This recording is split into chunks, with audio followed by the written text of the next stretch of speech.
Nada más es para recordar muy brevemente que nuestra ciudad está sufriendo un proceso de deterioro en la calidad del aire que inició quizá desde 2012 y que lentamente se ha ido empeorando, ¿no? Y antes, si bien en 2012 fue el año más limpio que tuvimos, en donde únicamente el 36% de los días totales de ese año superaron los 100 puntos IMECA, el día de hoy, a lo que va de este año, vamos en 87% de días sucios, ¿no? Entonces, pues sí, es un tema importante, y dado que el 30 de junio va a vencer el plazo de esta medida del hoy no circula generalizado y en teoría temporal, pues necesitamos empezar a escuchar propuestas de política pública que realmente ataquen el problema de fondo, más allá del hoy no circula, y esta creemos que podría ser una de esas medidas. Recordar, ¿no? Por supuesto que los vehículos sí son una fuente importante de la emisión de estos contaminantes, como pueden ser dentro de las fuentes antropogénicas, ¿no? Las creadas por el humano. Las fuentes móviles son la principal fuente de emisiones de partículas 2.5, porque las de área, digamos que no son necesariamente antropogénicas. Y en partículas PM10 sí son importantes, pero también hay otras fuentes relevantes. Pero en cuanto a los óxidos nitrosos y al dióxido de azufre, las fuentes móviles también juegan un papel importante, y sobre todo en el monóxido de carbono. Y estos son los 5 contaminantes criterio que nosotros estamos utilizando.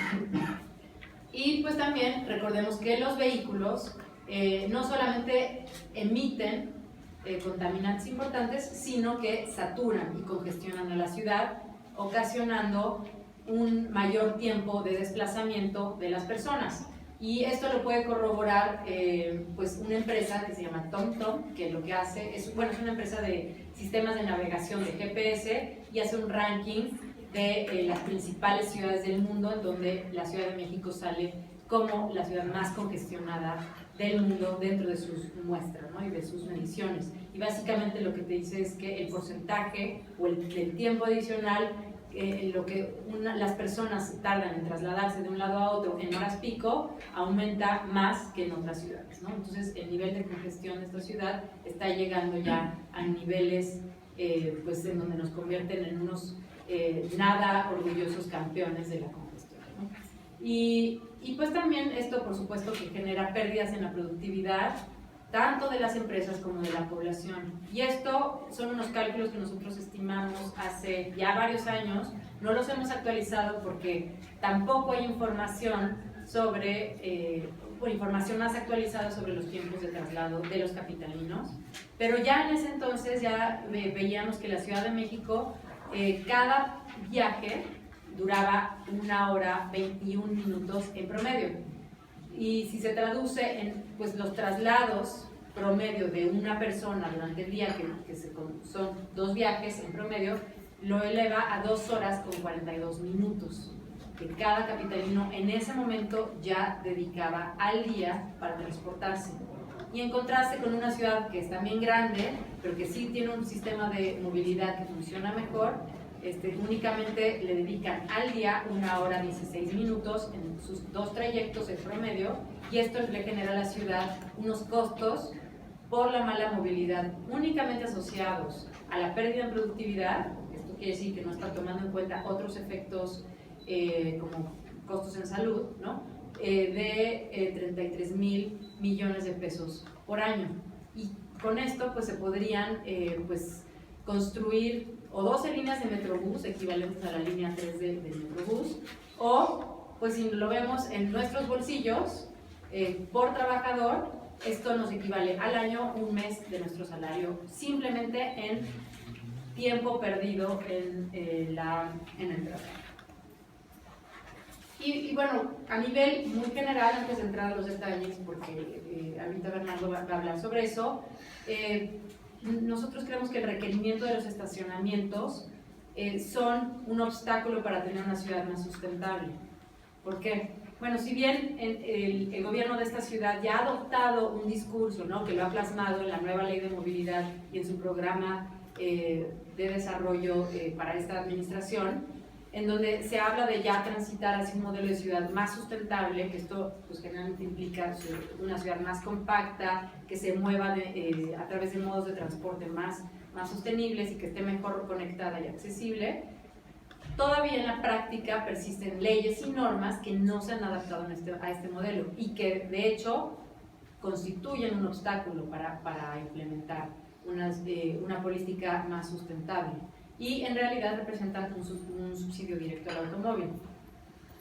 ¿Por qué? Bueno, la normatividad exige un número mínimo de estacionamientos para todas las nuevas construcciones.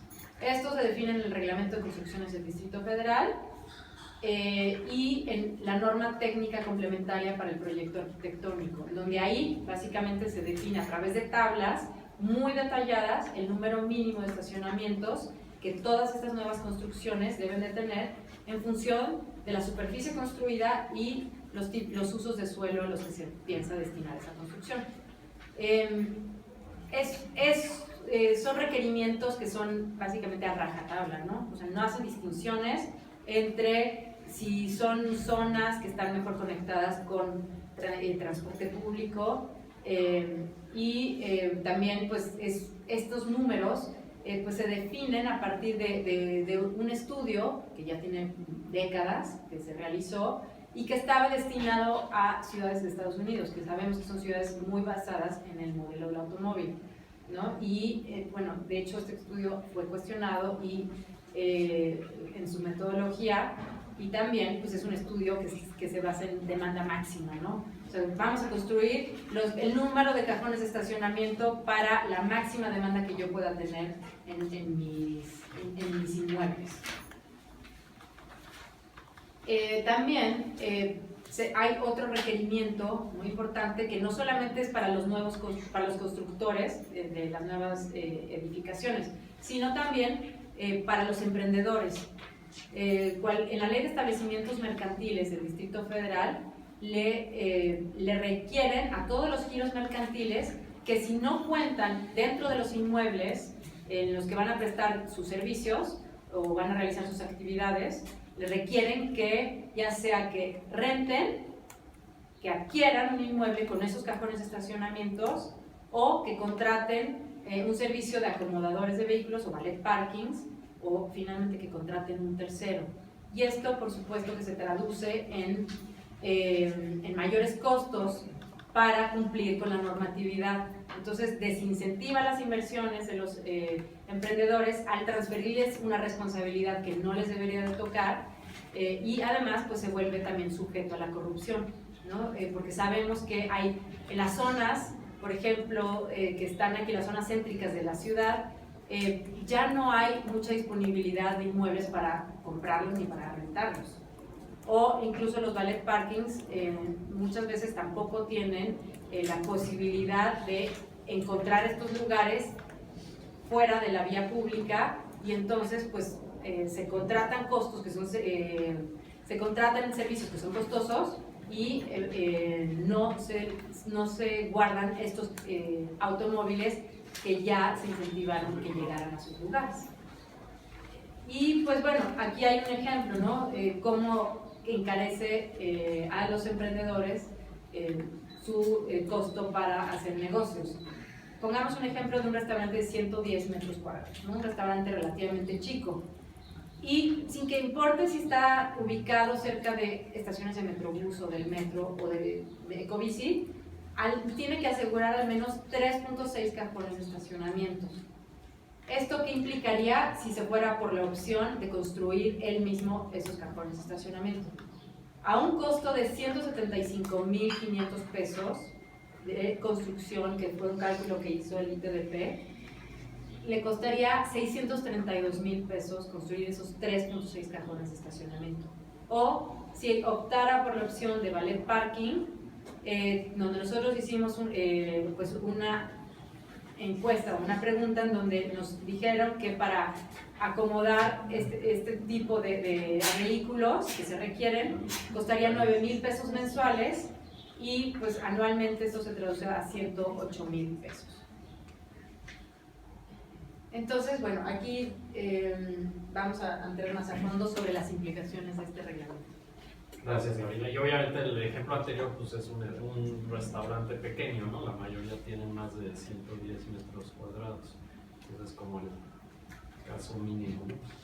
Bueno, como bien decía Gabriela, esta normatividad lleva ya más de 3 décadas. En realidad se copió mucho de los manuales de Estados Unidos en una época de los 60, 70, en donde hay que recordar que la ciudad se pensaba que podía seguir expandiéndose mucho, ¿no? Que era muy fácil y de ahí todos los suburbios que se crean, y en el cual se pensaba que, bueno, conforme se extiende y se expande la ciudad, hay que afectar lo menos posible las vialidades, y de ahí el hecho de crear esta normatividad para guardar autos y no afectar las vialidades. Pero ahora sabemos que la ciudad pues, ya no tiene tanto sentido que se expanda, sino más bien lo que queremos es construir donde ya hay, reciclar espacios, y desde luego ahí el espacio se vuelve mucho más valioso, y sobre todo el espacio vial es una característica que digamos, al construir cajones de estacionamiento se atraen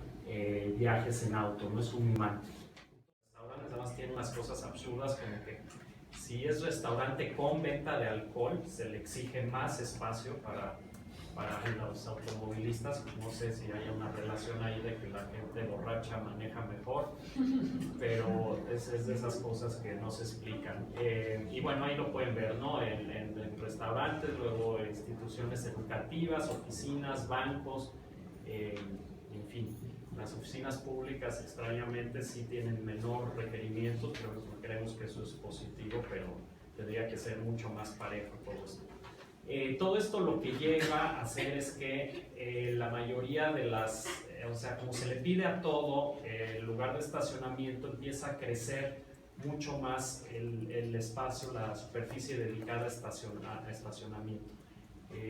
Aquí en la gráfica, bueno, el anterior no estaba, pero de acuerdo a un estudio que hicimos de los desarrollos inmobiliarios más grandes en los últimos años, este es el acumulado de cajones de estacionamiento, que podemos ver que de tener en 2009 80,874, en solamente 4 años aumentó a 250,000 cajones de estacionamiento, ¿no? Esto es muy grave porque aquí, como pueden ver en la gráfica, donde más, digamos, lo que más superficie le estamos dando, además estos son desarrollos en zonas centrales en la Ciudad de México, lo que más le estamos dando del espacio que hay en la ciudad de construcción, que es muy, muy valioso obviamente, es porque a todos se les requiere, a la vivienda, a la oficina, comercio y equipamientos, es el estacionamiento. Entonces esto hace, perdón, en la anterior es alrededor del 42% de los metros cuadrados que se construyen, o bueno, que se destinan a un uso, acaba siendo cajones para estacionamiento. ¿Por qué? Porque a todos se le pide, ¿no? Entonces crece más que la vivienda, crece más que las oficinas, más que el comercio.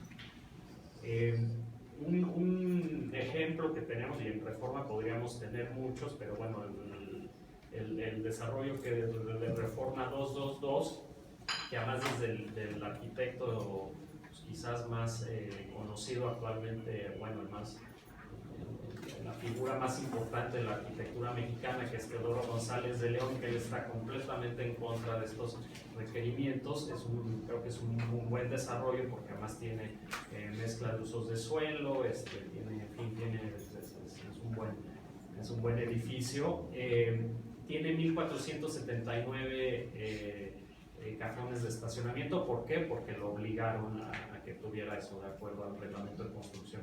Está en una zona privilegiada, es un lugar, pues, es de las mejores zonas de Reforma. Tiene 8 estaciones de ecobici en un perímetro de 3 cuadras a la redonda. Está a menos de 150 metros de la estación de Hamburgo del Metrobús. Tiene varias rutas de autobús sobre Reforma. En fin, es un lugar muy bien conectado, ¿no? Entonces esto es lo que hace que pues, sea un poco absurdo pensar que se le estamos destinando en un lugar tan bien ubicado tantos lugares de estacionamiento, ¿no? Y de acuerdo a nuestras estimaciones, hay alrededor, digamos, el anterior que puse de los 250,000 cajones era en los últimos 4 años y en los desarrollos que requieren impacto urbano, que son los más grandes. Pero si hacemos una suma de todos los cajones que hay en la Ciudad de México, calculamos que es alrededor de 6.5 millones de cajones, ¿no? Esto es alrededor del 22% del espacio disponible en las zonas centrales, ¿no? Esto también es un espacio que se le está dedicando a albergar autos, que sabemos que además son menos del 30% de los viajes, ¿no?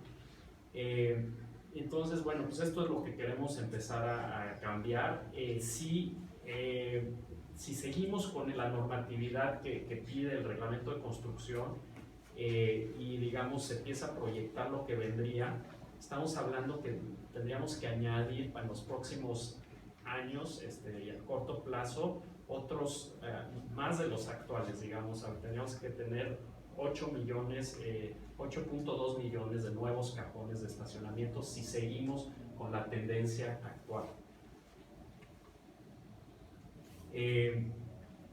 Bueno, también algo importante, y esto además de que es un espacio muy mal destinado, también dificultan e imposibilitan algunas de las políticas que queremos para la ciudad, ¿no? Desde luego necesitamos más inversión en desarrollo urbano. Eso creo que es positivo, sobre todo que tengamos equipamientos para hacerle frente a las diferentes necesidades que tiene la ciudad. La competitividad de los servicios de transporte también se deterioran conforme empiece a haber atraigamos más viajes en auto, ¿no? Es un círculo vicioso. El tema que es muy importante de cómo lograr que haya vivienda asequible en lugares bien ubicados también es muy difícil si mantenemos esta normatividad, porque finalmente pues la vivienda se va al suelo donde es barato, pero no se puede empezar, digamos, mucho de este espacio se podría empezar a pensar en que en lugar de tener tantos cajones de estacionamiento, a lo mejor a través de subsidios se empiece a poder tener vivienda de interés social, ¿no? Desde luego también no queremos que la ciudad se siga creciendo, sigamos teniendo poca planeación en el crecimiento, y más bien buscamos una ciudad mucho más compacta, más conectada y desde luego más coordinada, ¿no? Y desde luego, bueno, el tema del automóvil, esta puede ser la medida que desaliente más el uso del automóvil, obviamente de la mano de proveer un mejor transporte público, pero en realidad en lo que hemos estudiado de otros países, de otras ciudades, el racionalizar o empezar a disminuir la cantidad de espacios de estacionamiento puede ser la herramienta más efectiva para que el auto se empiece a utilizar menos, sobre todo en zonas centrales, ¿no? Es el círculo vicioso que les decía, es igual que el construir vialidades, es mayor, se dedica más espacio, se atraen más viajes en auto, se empieza a exigir más estacionamiento, se construye más y así, y obviamente el transporte público se va deteriorando. Lo que les decía, se esperan 1.2 millones de metros cuadrados de oficinas en los próximos 3 años nada más, ¿no? De aquí al 2019. Esto significaría que con la normatividad actual tendríamos que construir para esos 1.2 millones de metros cuadrados de oficinas 40,000 cajones de cajones de estacionamiento, lo cual tendría un costo de 7,000 millones de pesos, digamos, para el desarrollador. Lo cual implica, pues si pensamos que son 40,000 cajones, generalmente son dos viajes, digamos, serían 80,000 viajes en auto al día, lo cual es relativamente poco para la cantidad de espacio que se le tiene que dedicar. Es una buena cantidad de combustible consumido, desde luego de esto tiene que ver también con las emisiones de CO2 que tendría, y en realidad estamos beneficiando a 40,000 personas, ¿no? 40,000 usuarios de auto. Con ese mismo dinero, esos mismos 7,000 millones de pesos, se podrían construir 4 líneas de Metrobús y beneficiar alrededor de 600, 700 mil personas cuando menos, ¿no? Entonces un comparativo de qué tipo de opciones queremos para los próximos 3 años en nuestra ciudad. Bueno, entonces, ¿qué es lo que está pasando en el mundo? Nosotros, nuestras propuestas, pues van en contrasentido de lo que ocurre en el mundo, ¿no? Estamos proponiendo ideas completamente fuera de contexto mundial. Pues la verdad es que no, y lo podemos ver en acciones muy concretas, muy similares y hasta mucho más agresivas de lo que estamos proponiendo el día de hoy. Por ejemplo, en Londres hay 2 torres muy grandes que se han construido más o menos recientemente. Una es una torre emblemática que se llama The Shard, que fue construida por este arquitecto muy famoso que se llama Brent Sofia, ¿no? Y tiene 72 pisos. Está dentro de la zona donde se hace el cobro por congestión, dentro del centro de Londres, y únicamente tiene 47 cajones de estacionamientos. Otra torre de Gary King, que es un edificio, todos estos edificios son de usos mixtos, y tiene 41 pisos. Únicamente tiene 5 cajones de estacionamientos. En París se fue, pues es un poco más, digamos, más conservadora esta propuesta, ¿no? Porque lo que te dice es simplemente te elimina el requerimiento de estacionamientos. Si estás bien conectado o estás cercano a una estación de metro y puedes tener una alternativa de movilidad distinta al automóvil, ¿no? Entonces, eso es lo que estaba ocurriendo en Francia. Digo, nada más para contrastarlo, en la Ciudad de México, la Torre Vancomer que está en circuito interior, ¿no? Y bueno, muy cerca del circuito interior y de Reforma, lo que construyeron fueron 50 pisos y el requerimiento de estacionamientos los obligó a construir 3.000 cajones de estacionamientos. La torre mítica que se está construyendo ahora cerca del circuito bicentenario, que es el río Churubusco, también 60 pisos, 10.000 cajones de estacionamientos. ¿Saben lo que se podría hacer con esta superficie que ya está construida si se dedicara a otros usos? El valor económico que eso podría generar, pero no solo eso, los usos que son mucho más atractivos, mucho más valiosos para una ciudad como pudiera ser vivienda, si se complementara con subsidios, incluso podría hacerse vivienda de menor tamaño y una vivienda social, y ayudaría a que trabajadores que tienen menos recursos puedan vivir más cerca de los centros de las ciudades, o simplemente oficinas o cualquier otro uso distinto al estacionamiento, que los estacionamientos ya sabemos que generan todas estas externalidades negativas, ¿no? Que es contaminación, congestión, etc. Entonces, pues creo que sí tenemos que repensar muy bien ese modelo de ciudad que estamos promoviendo vía reglamentos y leyes como las que todavía tenemos en esta ciudad. En Sao Paulo, ¿no? Si no se quieren ir a los ejemplos de ciudades que les llamamos más avanzadas, bueno, ciudades latinoamericanas. En Sao Paulo, desde 2014, ya en su plan maestro de desarrollo urbano se eliminaron los requerimientos de mínimos de estacionamiento donde, o sea, más de un estacionamiento por vivienda o por cada 70 metros cuadrados en zonas no residenciales, incluso pueden ser motivo de cobro de derechos por desarrollos. Entonces, cada estacionamiento adicional que se quiere construir respecto a un límite que se pone, empieza a generar cobros. Y algunas ciudades, incluso de Estados Unidos, ¿no? Que es el país en el cual muchas veces volteamos a ver para generar nuestras políticas que son más amigables con los automóviles, ya, incluso en ese país, ya están limitando el crecimiento de los estacionamientos. Desde los 70s, en Boston y en Nueva York, en donde se eliminan otra vez estos requisitos de los mínimos, se sustituyen por máximos y se dejan, hay algunos lineamientos en donde se piden que no haya estacionamiento en las zonas centrales o cercanas a los centros. Y hoy hay otras ciudades que ya lo están implementando, como son San Francisco, Redmond, Cambridge, que están implementando estas políticas de máximo. Entonces no solamente es eliminar los requerimientos, sino ponerle un límite para que todo lo que se construya por encima de ese máximo ya empiece a generar cobros. Así que bueno, si quieres pasamos a las propuestas.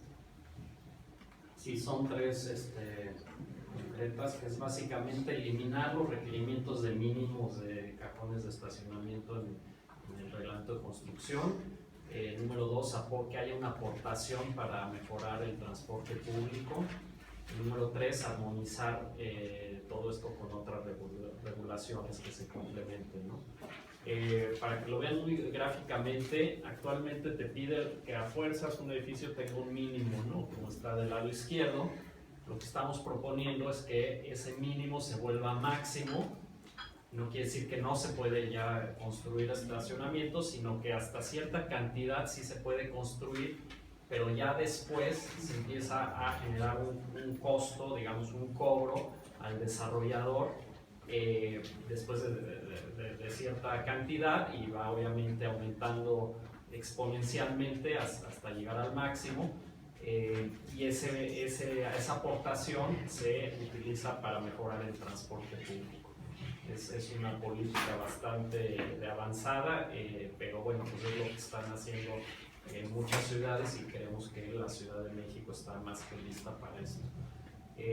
Esta estructura de aportaciones para el transporte público obviamente tiene que poner la filosofía de que eso sí realmente mitiga la cantidad de viajes que se están atrayendo en auto por construir cajones de estacionamiento, y también al desarrollador tiene mucho más sentido que aporte para algo que va a servir para ayudar al transporte de la mayoría, ¿no?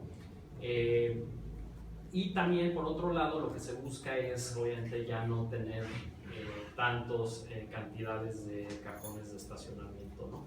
Empezar a ajustarlo más con la demanda, digamos que ya no sea una receta así con los ojos cerrados de que tenemos que dar tal número de cajones, sino más bien empezar a hacer cálculos de, bueno, cuánto si me va a empezar a costar, pues a lo mejor se empieza a volver un bien menos abundante, quizás más escaso y por lo tanto más racional.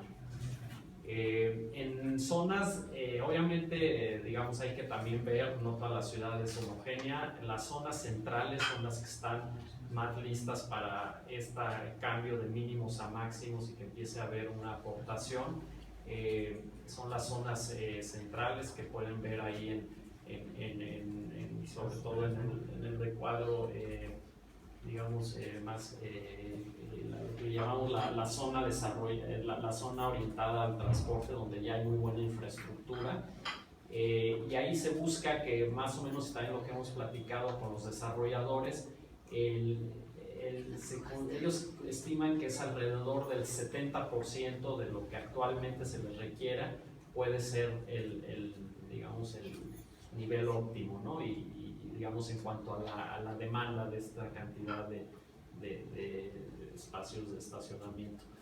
Fuera de las zonas centrales, a lo mejor sí pudiéramos mantener que sea el 100%, digamos que el mínimo se vuelva máximo al 100%, porque son zonas quizás un poco más residenciables, no tan cercanas al transporte público.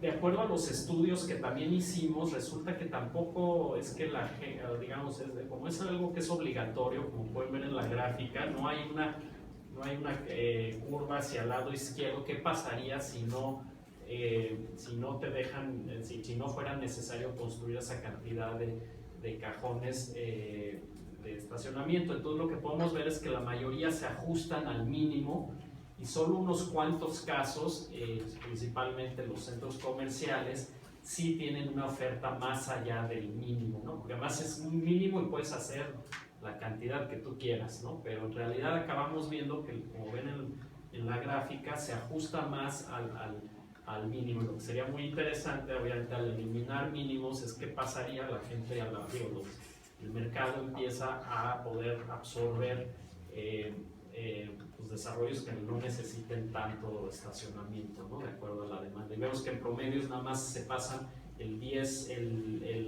alrededor de 10.46% por encima del mínimo, que es relativamente poco. Y bueno, lo de armonizar con otras leyes, desde luego ya lo que decía Gabriela, tenemos que ver, por ejemplo, el caso de los restaurantes, desde luego regular los estacionamientos fuera de vía pública, tendrían que tener un estándar mucho mayor, porque también van a empezar a ser más, otro bien más escaso y que tendría que tener un mejor servicio y quizás liberar algunas de las tarifas que hay.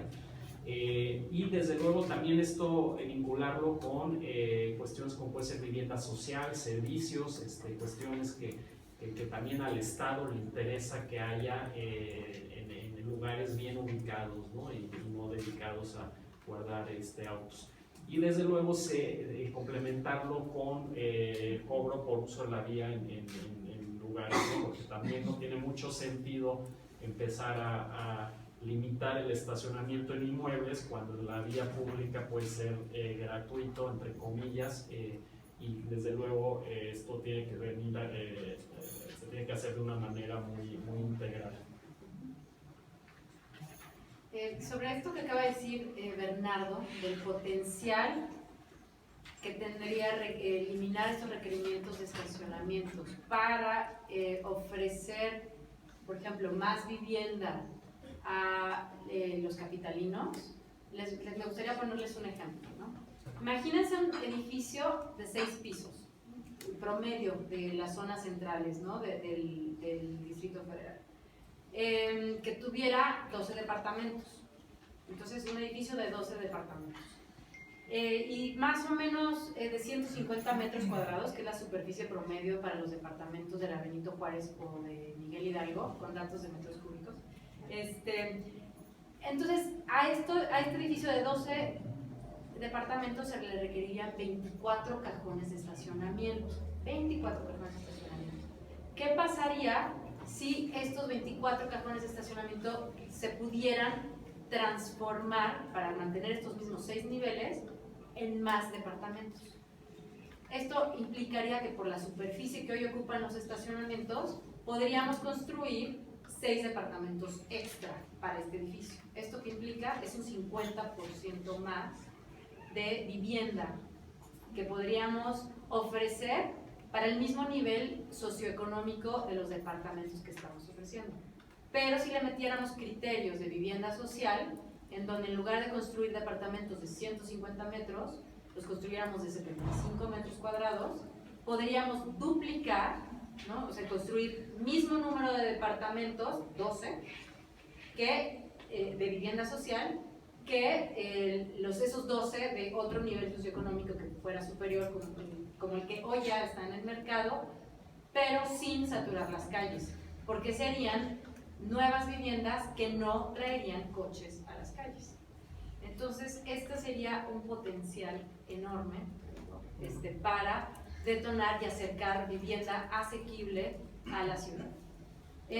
Y pues bueno, ¿qué podríamos hacer con estos cobros que ya planteó Bernardo? Tendríamos que pensar en crear o un nuevo fondo de movilidad que se destine a ampliar la cobertura y la capacidad del transporte público en toda la zona metropolitana, y pues con ese dinero de lo que calcula el ITDP que se podría recaudar, se podrían construir 20 líneas de Metrobús, o multiplicar por 100 el tamaño actual de las 6.500 ecobicis que existen, o simplemente aumentar en 500 kilómetros el número de calles peatonales, o construir 5.000 kilómetros de ciclovías. Y pues, hay una alternativa que se podría hacer para facilitarle a los empresarios que quisieran construir por encima de este máximo de estacionamientos, que fueran aportaciones en especie, en donde ellos hicieran un financiamiento directo para el transporte de sus trabajadores desde sus centros de trabajo hasta estaciones de metro o de metrobús. Ok, autobuses que vayan directo a las oficinas. Sí.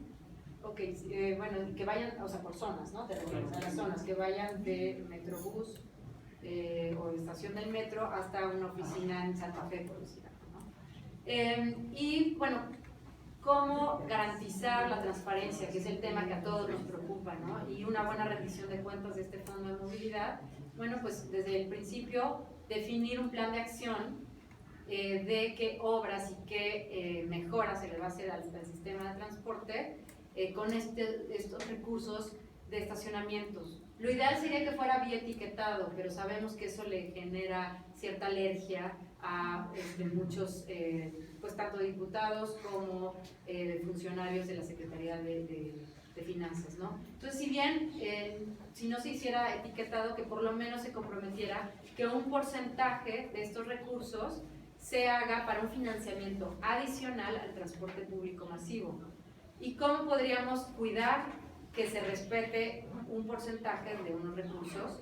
Pues tenemos que ser capaces de monitorear a nivel constructor, a nivel desarrollo, cuánto se está aportando a este fondo, ¿no? Ya existen los mecanismos, ya existen las tecnologías de información para que de esta manera podamos calcular el monto exacto de los ingresos y por lo tanto también podamos hacer un seguimiento puntual del gasto de este fondo de movilidad.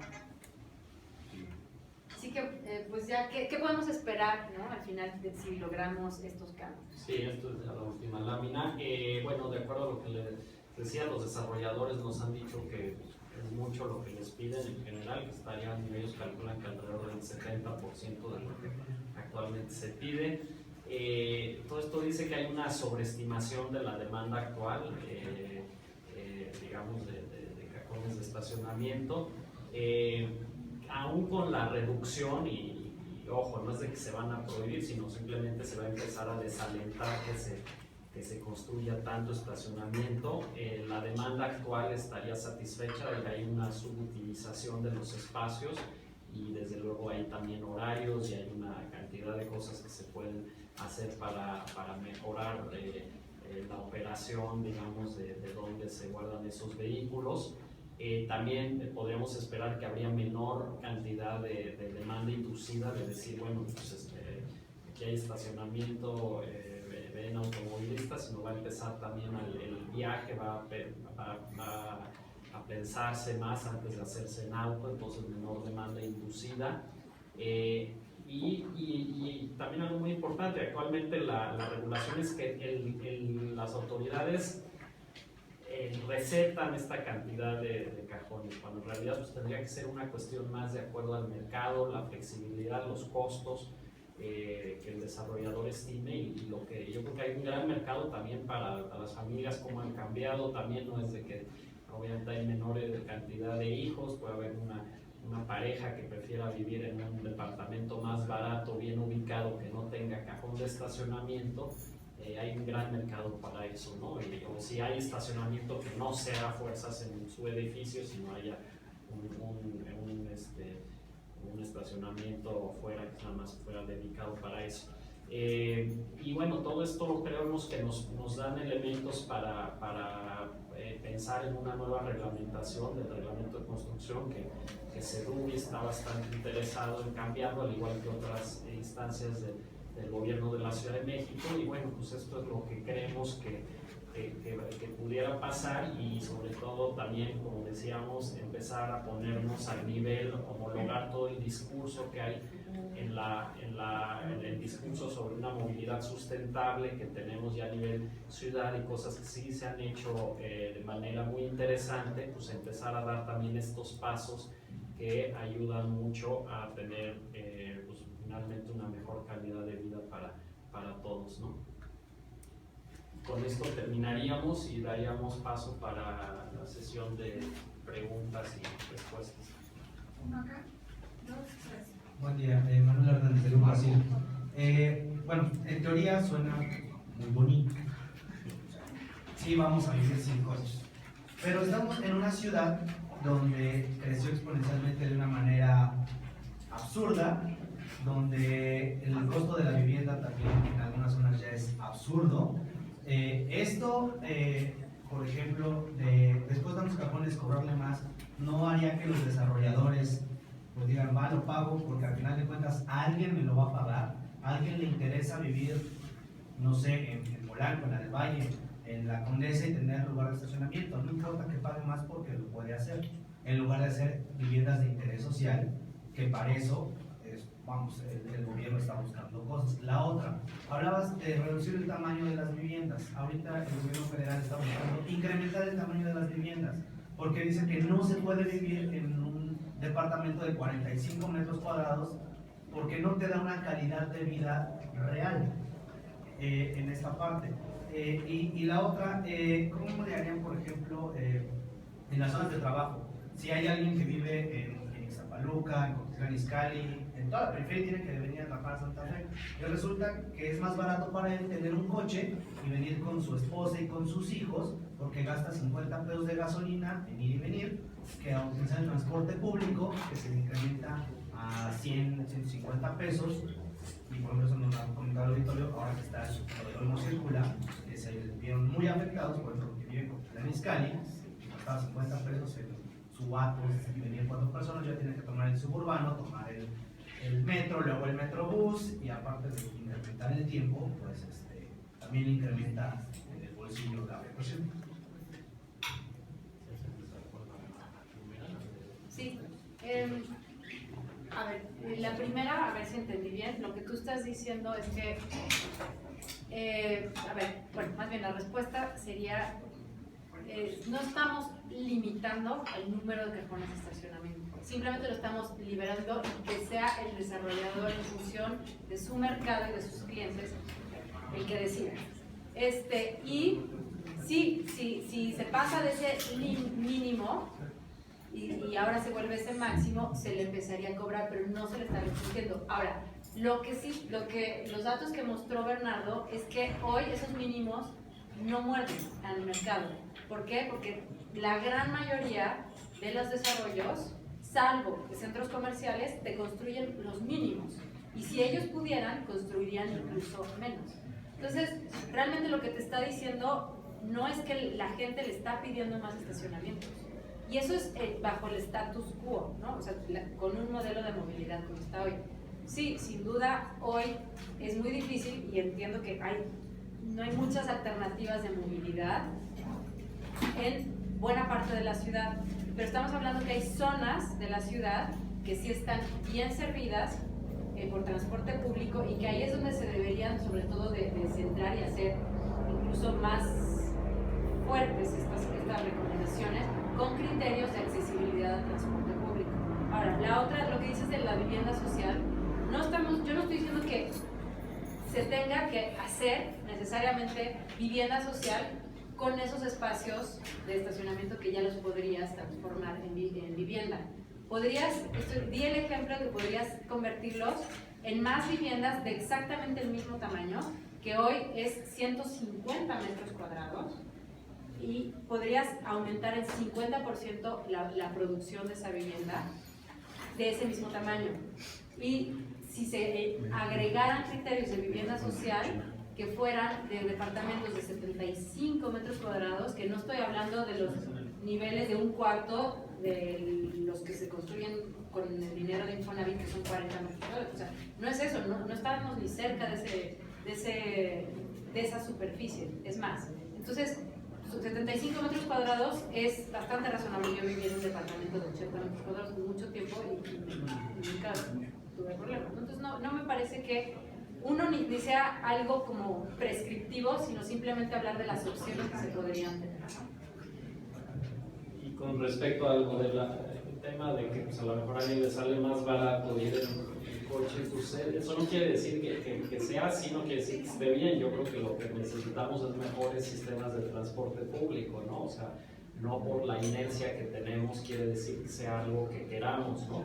Yo creo que la labor de las políticas públicas es cambiar el rumbo, porque si todo el mundo se empieza a transportar en auto, pues aunque sea muy barato, digo, imagínate, ¿no? Somos 22 millones de personas, si sigue creciendo el parque vehicular al nivel que va, pues vamos a tener en lugar de 3 horas, vamos a tener 4 horas. Entonces yo creo que de lo que se trata es de cambiar eso, ¿no? Pero algo que a lo mejor no quedó tan claro es que justamente lo que buscamos es que no haya autos, sino que se hagan menos viajes en auto. Inclusive esa persona que tenga necesidad de ir en auto, pues va a agradecer que haya menos autos en la calle. Entonces lo que estamos buscando es mejorar las opciones, que haya mejores opciones de movilidad. Obviamente no somos utópicos de que no va a dejar de haber autos, es simplemente cómo empezamos a racionalizar, y sobre todo la mitad de la presentación era de la importancia de invertir esos recursos para tener mejores opciones que ahorita no tenemos, ¿no? Pero sí tienes puntos muy válidos también. Rafael Trejo, reportero de Televisa. Su propuesta fue muy concreta: disminuir el número de estacionamientos para desincentivar el uso del vehículo. Pero ¿no les parece que las autoridades capitalinas más bien deberían de pensar primero en eficientar el transporte público masivo en la ciudad? Digo, no sé si ustedes dos lo han hecho la última semana, pero viajar en Metrobús, en metro o en microbús es una auténtica travesía. O sea, es pagar 5 o 10 pesos por ir en un coche sardina. De tal manera que el uso del vehículo, en mi caso el uso de la motocicleta, se ha convertido más bien en una necesidad, lejos de un lujo. Por lo tanto, ¿no les parece adecuado que antes de pensar en disminuir el número de estacionamientos, las autoridades deberían de pensar más bien en eficientar el transporte público masivo en la Ciudad de México? Yo creo que es simultánea, hay que hacer las dos. O sea, definitivamente, por un lado hay que inclusive muchos de los recursos, estamos hablando de etiquetados a mejorar el transporte público, pero si nos esperamos, aún las ciudades que tienen los mejores sistemas de transporte público tienen mecanismos para desalentar el uso del auto, ¿no? Nueva York, Londres, París, es muy caro usar el auto, tienen muy buenos sistemas de transporte público, y yo diría que depende, ¿no? También yo vine hoy en metro y hasta me tocó sentado, ¿no? Con mi piso plegable, o sea que también depende, pero sí, desde luego se tiene que mejorar mucho el sistema de transporte público, pero no creo que debamos de hacer uno u otro, hay que hacer ambas. Yo creo que, y la propuesta no es disminuir hoy los estacionamientos, sino es más bien frenar el crecimiento exponencial que han tenido, y que el estudio probó que muchos de estos espacios de estacionamiento están desocupados o subutilizados, ¿sí? Porque se ha construido mucho más allá de lo que incluso la demanda actual te lo está pidiendo. Entonces no es disminuir, no es prohibir, sino simplemente es liberar, ¿no? En un principio, y empezarlo a limitar para generar con esa limitante recursos que justo sí se destinen a mejorar la calidad del transporte público, porque hoy incluso los que eran mejor, o los que son una mejor opción que los microbuses como es el Metrobús, ¿no? o podría ser más eficiente el metro, están tan saturados que ahí sí estás viendo una necesidad urgente de aumentar la oferta. Ana Lidia Valdés, metros cúbicos. A mí me gustaría saber qué opinión le merece el hecho de que los desarrolladores ofrezcan estacionamientos, cajones, como un valor agregado para la vivienda, así como digamos, la ubicación, la localización de la vivienda, dan como valor agregado el cajón de estacionamiento, cosa que en algún punto pudiera ser contradictorio a lo que dicen ustedes de que los desarrolladores sí están poniendo de su parte. ¿Podría darme su opinión, por favor? Sí, bueno, eso de que lo ofrecen, al final le transfieren el costo al comprador, ¿no? Al que renta, o sea, no es que lo ofrezcan, digamos, gratuito, sino al final el consumidor sí lo toma. Obviamente hay un cierto mercado en el que sí, a lo mejor tener un lugar de dos o tres lugares de estacionamiento, pues sí, ¿no? Edificios de lujo, ciertamente va a ser muy difícil que digamos, es más bien dejarlo al mercado. O sea, si hay un mercado para eso está bien, pero que no sea algo que a fuerza se le recete independientemente de la ubicación. Y creo que nos estamos concentrando mucho en vivienda, pero oficinas, o sea, lo que está creciendo también impresionantemente la cantidad de espacio que se le dedica en las oficinas. En cuanto al pues dejar al mercado, así como dices que sí hay digamos, hay desarrolladores que lo ofrecen como un valor agregado, pues también hay lugares donde una familia no necesita tanto, con un hijo no necesita a lo mejor 2 autos, ¿no? Necesita uno, y lo que acaba pasando es que ese lugar se lo renta a alguien más, empieza a ver ahí como cosas que pues acaban siendo de mercado, pero yo creo que el papel es empezar a no obligar a que haya de entrada tanto espacio, ¿no? Dedicado a cajones de estacionamiento. No sé si quieras... Sí, a mí me gustaría insistir, esta gráfica me parece muy poderosa, porque esta gráfica lo que dice es de los 250 desarrollos inmobiliarios que se analizaron, 170 no superaron el número de cajones de estacionamientos mínimos requeridos. Esto te está diciendo que el 67% te construye lo mínimo que te pide la ley, y esto lo que te está diciendo es que la mayor parte de tu mercado ya no te está pidiendo tantos cajones de estacionamiento. Sí tienes un 30% a lo mejor que sí se quisiera pasar, y a ese 30% no se lo estás prohibiendo, les estás cobrando por cada cajón extra de estacionamiento que construyan. Y entonces lo que sí te estoy diciendo es que el mercado está cambiando, sobre todo en las zonas que están mejor servidas por transporte público, y porque hay nuevos patrones de movilidad de las nuevas generaciones. La gente está buscando también alternativas, ya sea para vivir cerca de su trabajo, ya sea rentando o comprando. Entonces yo creo que sí está habiendo un cambio de paradigma. A lo mejor quien ofrece ese tipo de valor agregado debido al estacionamiento ya son los menos, y probablemente si hacemos bien las cosas sea ojalá un mercado en extinción. Pero como dice Ramón, tienen que ser políticas integrales y complementarias. Gracias. Gracias, Ana Cecilia Méndez de Uno Noticias. Hay una cifra que me llama mucho la atención, siento que está muy elevada.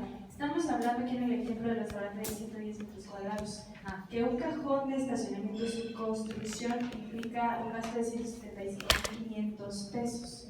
Esto, pues, bueno, se me hace elevadísimo que un cajón te cueste eso. No sé si me ayudan a desglosar el porqué de la cifra. ¿Tú tienes el cálculo de la cifra? ¿Lo podrías explicar? Sí, bueno, Oscar Ruiz de ITDP. Sí.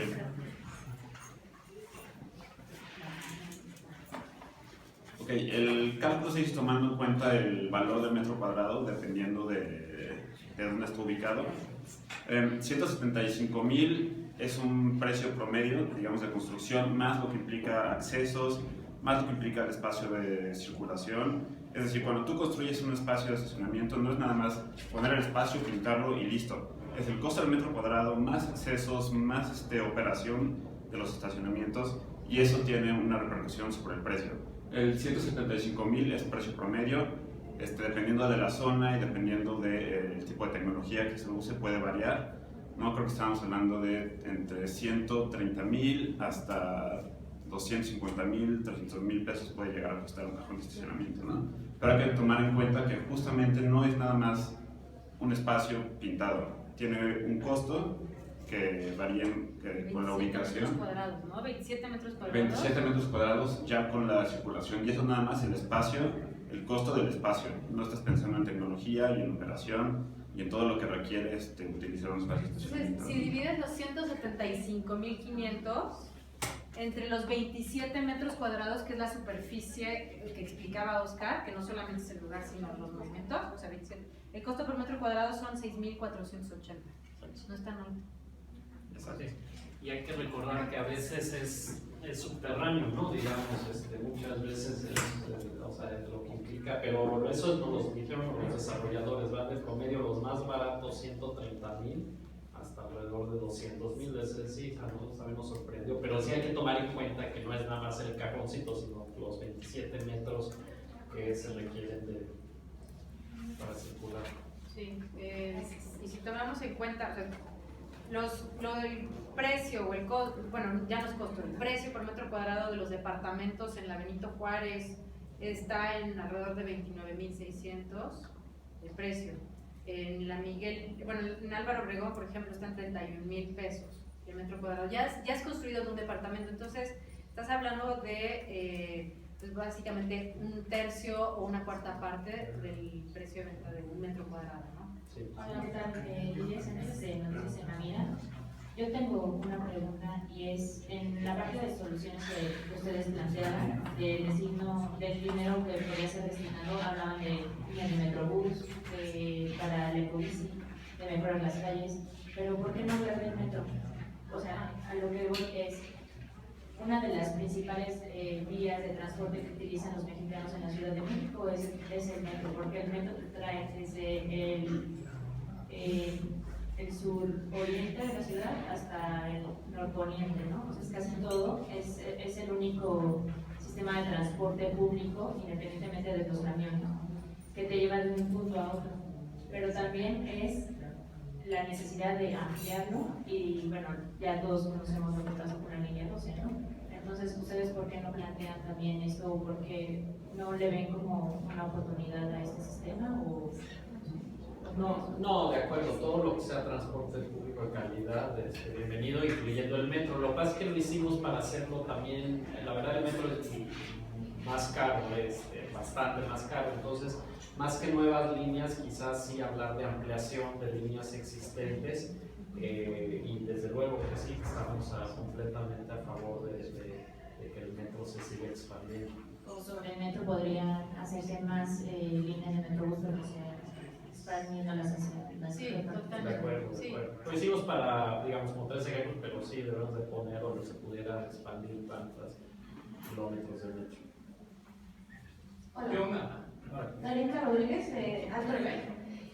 La pregunta, bueno, si me pudieran reiterar la cifra de los millones de cajones de estacionamiento que ahorita existen, ¿cuántos de ellos están subutilizados? Lo que ya comentaba Gabriela.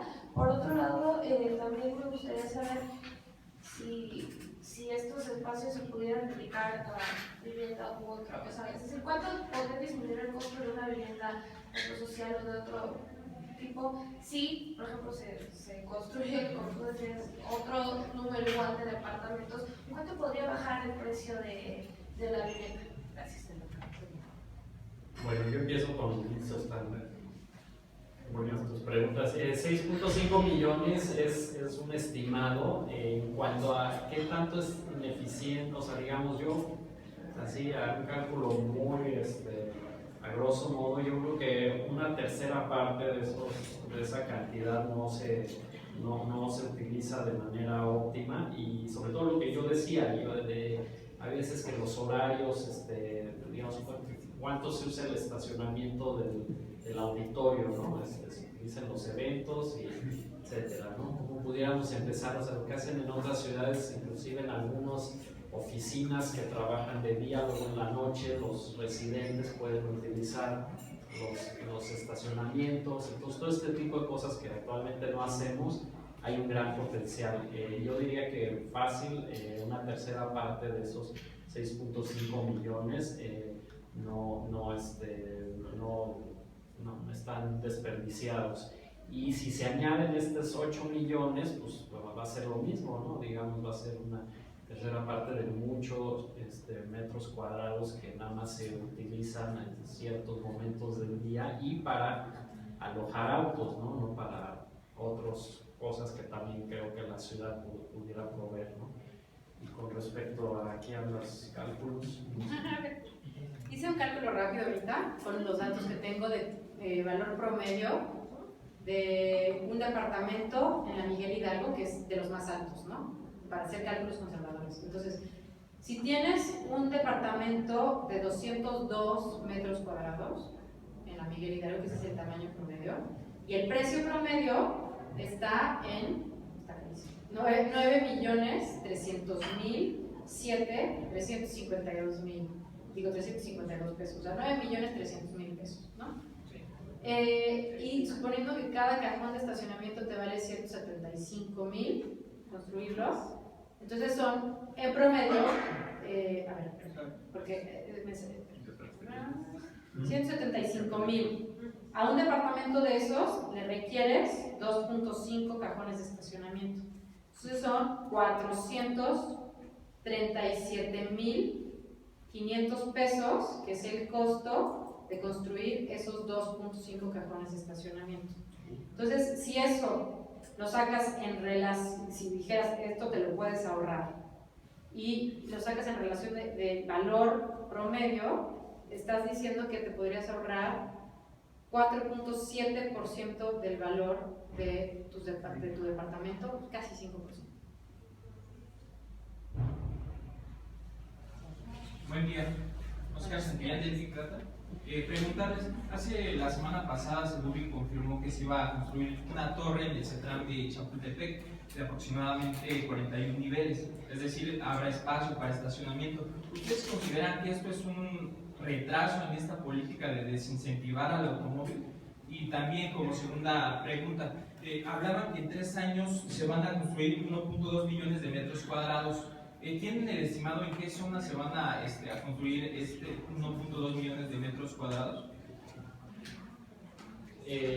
Si se construye bajo la normatividad actual de esa cantidad de estacionamientos, sí creo que sería un retroceso, porque además tenemos ahí el metro Chapultepec muy cercano. Si se construye con mucho menos estacionamiento, creo que es una gran oportunidad, y Sedubi está muy sensible a estos temas, entonces yo espero que sea lo segundo, ¿no?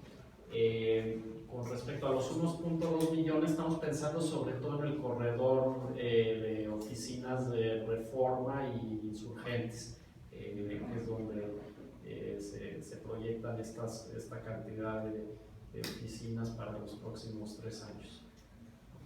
Hola, ¿qué tal? Jorge Castañeda. Mi pregunta es lo siguiente, complementando lo del compañero, hay proyectos que ya están literalmente a punto de finalizar. Ya la obra negra se van a estrenar. Tenemos el proyecto que está junto a Torre Mayor, un rascacielos de enormes proporciones que obviamente, más allá de la construcción de los cajones de estacionamiento, va a requerir otra clase de servicios, otras demandas. También tenemos la construcción de la Torre Latino, la calle de Génova. Tienen métricas de cuánto va a impactar, no solo en la construcción de metros cúbicos, metros cuadrados en cuestión de estacionamiento, sino también en cuestiones de tráfico, cuestiones de demanda vial, de conflictuar más la zona de Reforma, que por sí está muy conflictuada, y cómo ustedes hablaban de hacer más metro, pero especialmente el metro que tenemos es insuficiente, es caótico, está en total abandono, el mantenimiento es muy pobre, se le pone curita a un cáncer. ¿Cómo construir más metro que por sí es muy caro hacerlo, cuando el metro que tenemos es deficiente y falto de mantenimiento? Pues no, digo, lo de Reforma completamente de acuerdo, es lo que nos preocupa. Hicimos un análisis para la zona de Doctores y sí veíamos que las horas pico, la velocidad disminuía en 30%, por ejemplo, en las horas pico. Entonces, para Reforma también podemos esperar quizás algo así si se mantiene la normatividad actual en los próximos 3 años. Si quieres que te responda. No, sí, con respecto al metro, pues yo no creo que sea un bonita para alcance, más bien hay que dotarle de más recursos, es la columna vertebral del sistema de transporte público, pero sí definitivamente tiene fallas de mantenimiento, de trenes, entonces hay que, digamos, no podemos abandonarlo, al revés, tenemos que mejorarlo, integrarlo mejor con los demás sistemas, y tiene un déficit de recursos. Entonces justamente lo que estamos viendo es que si se hacen este tipo de cambio de mínimos por máximos y se empieza a cobrar al desarrollador, hay una gran cantidad de recursos disponibles que además los desarrolladores están de acuerdo en aportar siempre y cuando sea para sistemas de transporte público de una manera muy transparente, como decía Gabriela. Entonces yo creo que hay que entrarle al problema, no podemos abandonar el metro y más bien transferir estos recursos y este espacio hacia sistemas más sustentables, y yo creo que tampoco está tan, digamos, no hay que, yo soy menos pesimista, yo espero que sí podamos revertir esta situación y mejorar el metro, tener más líneas de Metrobús, tener más bicicletas públicas, y más sistemas, ¿no? Digamos, más opciones para el usuario, y creo que dentro de lo malo de todo esto, lo bueno es que Reforma se está consolidando también como un polo de, digamos, de atracción, pero también de vivienda que antes no había, de departamentos pequeños, digamos. Entonces, ya que las ciudades no se extiendan tanto hacia Santa Fe, yo cuestionaría, sino lugares donde ya hay, digamos, equipamientos y una infraestructura de transporte público consolidada, ¿no? Que se tiene que mejorar. Claro. ¿Te referirías a lo que te tocaba el tema de desarrolladores y inversión privada en el metro? Sí, pero de varios costos, y es una medida populista para cualquier gobierno. Pues, o sea, el metro tiene que sacar los recursos, desde luego, la gran mayoría tiene que ser gubernamental, pero también hay muchos esquemas, desde pues, las tarifas hasta publicidad, hasta esto que estamos proponiendo, que se pueda transferir a un fondo de movilidad. Muy bien, gracias. Si no tienen más preguntas, ya terminamos. Muchísimas gracias por venir. Sí, gracias. Por su tiempo.